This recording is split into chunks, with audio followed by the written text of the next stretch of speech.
ഇനി നമുക്ക് മീൻ വറ്റിച്ചെടുക്കാം. അതിനായിട്ട് ആദ്യം ഒരു 3 സ്പൂൺ എണ്ണ ഒഴിക്കുക. എണ്ണ ചൂടായി വരുമ്പോൾ കടുക് വറുക്കാം.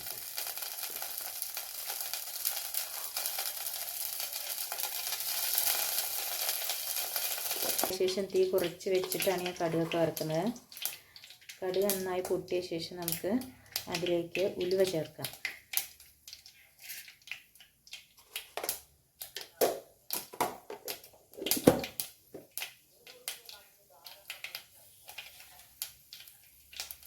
ഉലുവ ഒന്ന് മൂപ്പിച്ച ശേഷം നമുക്ക് വെളുത്തുള്ളി ഇട്ട് മൂപ്പിക്കാം.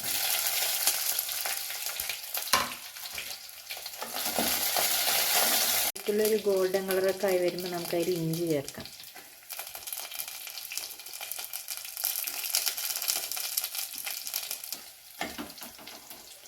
ഈ സമയം നമുക്ക് തീ കുറച്ച് കൂട്ടി കൊടുക്കാം. ഇനി തീ കുറച്ച് വെച്ച ശേഷം നമുക്ക് തക്കാളി ആഡ് ചെയ്യാം.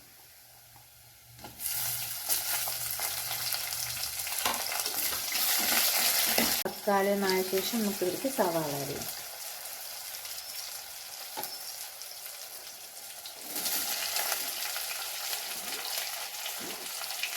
ഒരു മീഡിയം സൈസ് സവാളയാണ് എടുക്കുന്നത്. തക്കാളി 2 ചെറിയ തക്കാളി.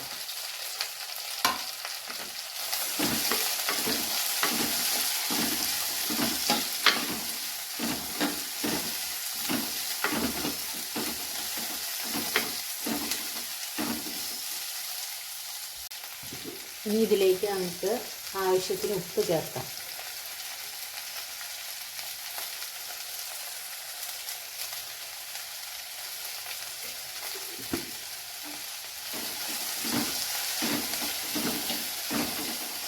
ഇതിലേക്ക് കറിവേപ്പിലയും അരിമുളകും ചേർക്കാം.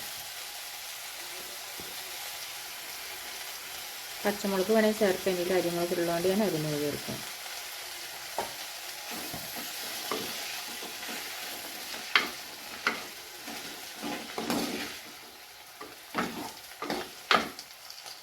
സവാള ഒന്ന് തീ കൂട്ടി വെച്ചിട്ട് നമുക്ക് നല്ല മൂപ്പിച്ചെടുക്കാം.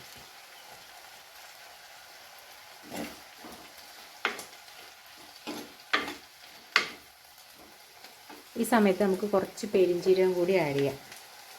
ഒരു നുള്ള്. സവാള നല്ല വഴറ്റിയെടുത്തിട്ടുണ്ട്. നല്ല മൂപ്പിച്ചെടുക്കേണ്ട ആവശ്യമൊന്നുമില്ല, നന്നായി വഴറ്റിയെടുത്താൽ മതി. ഇനി നമുക്ക് അതിലേക്ക് വേണ്ട പൊടികൾ ആഡ് ചെയ്യാം.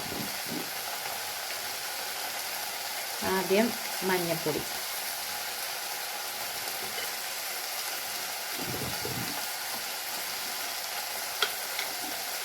പിന്നെ ഒരു സ്പൂണ് മല്ലിപ്പൊടി,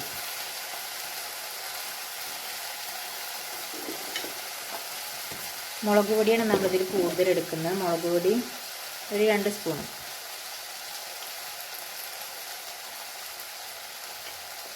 കാശ്മീരി മുളക് പൊടി ഒന്നല്ല, നമ്മൾ ഉപയോഗിക്കുന്ന സാധാ മുളക് പൊടി.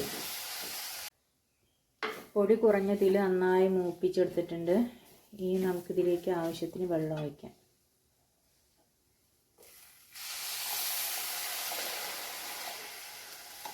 ഞാൻ 1 ഗ്ലാസ് വെള്ളമാണ് ഒഴിച്ചത്.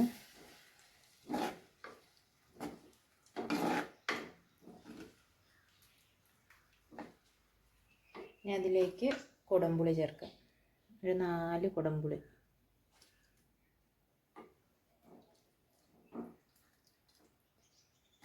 ഇനി നന്നായിട്ടൊന്ന് അടച്ചു വെക്കണം. അടച്ചു വെച്ചിട്ട് നന്നായി തിളയ്ക്കുന്നവരൊന്ന് അടച്ചു വയ്ക്കുക. ഇപ്പോൾ നന്നായി തിളച്ച് വന്നിട്ടുണ്ട്. നമുക്കിനി ഇതിലേക്ക് മത്തി ആഡ് ചെയ്യാം. ഞാൻ 1 കിലോ മത്തിയാണ് ഉണ്ടാക്കുന്നത്. നന്നായി ഇളക്കി യോജിപ്പിച്ചിട്ടുണ്ട്. ഇനി നമുക്കിത് അടച്ചു വെച്ച് വേവിക്കാം. നമുക്കിത് നന്നായിട്ട് ഇളക്കി കൊടുക്കണം. ഇടയ്ക്ക്